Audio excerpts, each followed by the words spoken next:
This is a very bad thing. Farmers say the EPA is bad news for Nebraska. Coming up, more on a controversial water rule, plus how water levels are improving in the area and how farmers are conserving this precious resource. Coming to you on location from one of the largest youth cattle shows in the country, Grow starts now.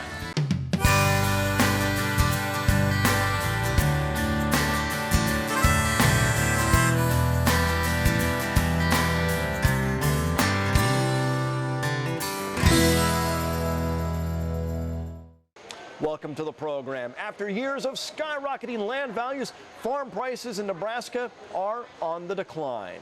It's not a big drop, just a 2% reduction from last year. And if you average all agricultural land statewide, the price would be $32.50 an acre. Cropland saw the biggest declines, while record cattle prices fueled increases in cattle grazing lands. On that cropland, rental rates are also down. Still, the 5-year trend shows far higher values than we saw back in 2010.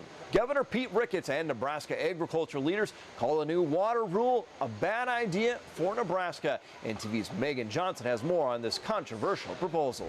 Lots of home builders, developers, cities and counties, even golf courses are trying to look at the Clean Water Rule's final language to see how it may impact them.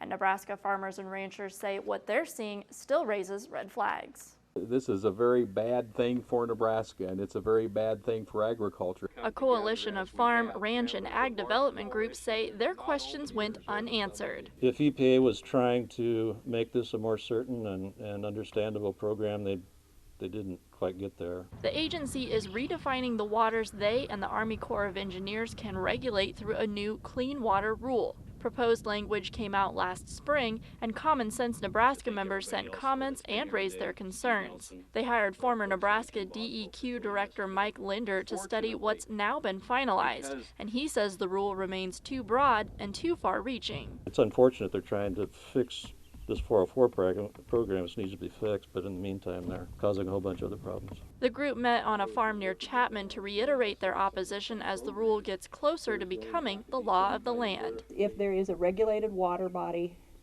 3/4 of a mile radius around that now falls under waters of the U.S. And so all it did was bring more questions, more concerns. How hard is it going to be to get these permits? You know, we work with the Corps of Engineers on a few projects, and it takes forever to get a ruling. Are we going to have to apply for a clean water permit every time we apply chemicals, and how long is that going to take? Farmer Shane Grieving says if nothing is done, it will be hard for him to even know where to start. Probably start at the local level and work your way up to the state or something. We're trying to figure out what you need. Hopefully we don't need much of anything at all. The rule takes effect on August 28th, but Nebraska has joined 12 other states in a lawsuit to block it, and bills in the U.S. House and Senate still seek to send the EPA back to the drawing board on how they define waters of the U.S. Thanks, Megan. Nebraska's ability to track drought here in the state and across the country is getting a big boost. The National Oceanic and Atmospheric Administration announced this week the University of Nebraska-Lincoln campus will be home of a new Drought Risk Management Research Center. The new center will help get information out to state and local governments on how to better respond to droughts. And a 3-year, $2.4 million grant will help it open this summer. The university is already home to the National Drought Mitigation Center. After years of drought, groundwater levels are improving. The Central Platte Natural Resources District says levels are approaching the baseline set more than 30 years ago, even with all the demands for irrigation water. Recent rains have helped recharge groundwater supplies. What that means for farmers who irrigate is no need for new restrictions. As long as our levels stay high, there's no regulations, and of course, no one wants regulations, and we're no different than anybody else. We'd just as soon not have to get to a state of regulation ourselves. Water levels are now less than a foot below the baseline set in 1982. Watering crops from underground is grabbing more attention as farmers are looking to conserve on this precious resource. NTV's Megan Johnson has more on drip irrigation.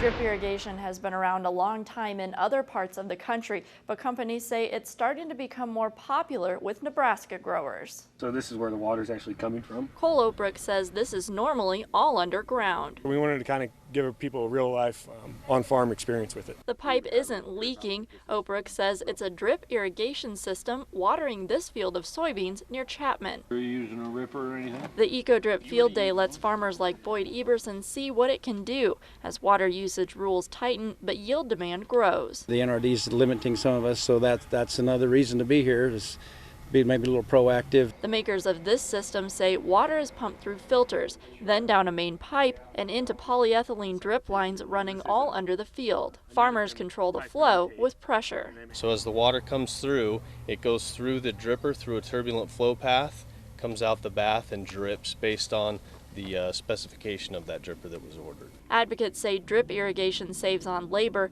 and can mean less field work and more control since fertilizers can be pumped through the drip lines too. We believe the fertilizer aspect of it is very important. It's a really efficient way to apply nutrients directly to the root zone through the drip tape. Farmers ask lots of questions about efficiency, especially compared to other irrigation methods. Drip versus a pivot, it really kind of depends on the day, especially here in Nebraska with the heat and the wind. But you know, somewhere in between that 90 to 95% range for efficiency with the drip. Farmers like Ebberson say they'll keep doing the math. The rodents bother me because we have a lot of wildlife up there that concerns me a little bit about them yet. So got to be work through this a little bit more yet before we try something, I guess. Experts at this field day say drip irrigation systems have pretty long lifespans. The Eco-Drip company started in West Texas and say they've had some run for around 30 years. When it comes to research on the farm, the Nebraska Corn Board plays an important role. We're talking about the Checkoff, half a cent for every bushel sold. Right now, the 9-member board is setting their budget, but with a mixed grain outlook, it's a difficult process. Set this up before the crop is in the bin, and we all know that can vary from year to year, but we try to be as conservative and do the best job we can to project where we think we're going to be at. No state general fund dollars are used. We will have much more during our Grow interview coming up later. Roundup is a modern marvel on the farm, helping farmers control weeds, but a popular weed killer may no longer be enough. Roundup-ready crops have been genetically modified. What that means, farmers can spray Roundup and kill their weeds without harming their crop. Roundup Ready corn and soybean has provided excellent weed control so far for last 20 years, but I think we have used glyphosate so many times in last 20 years, so that's why now we are end up with having glyphosate resistant weeds.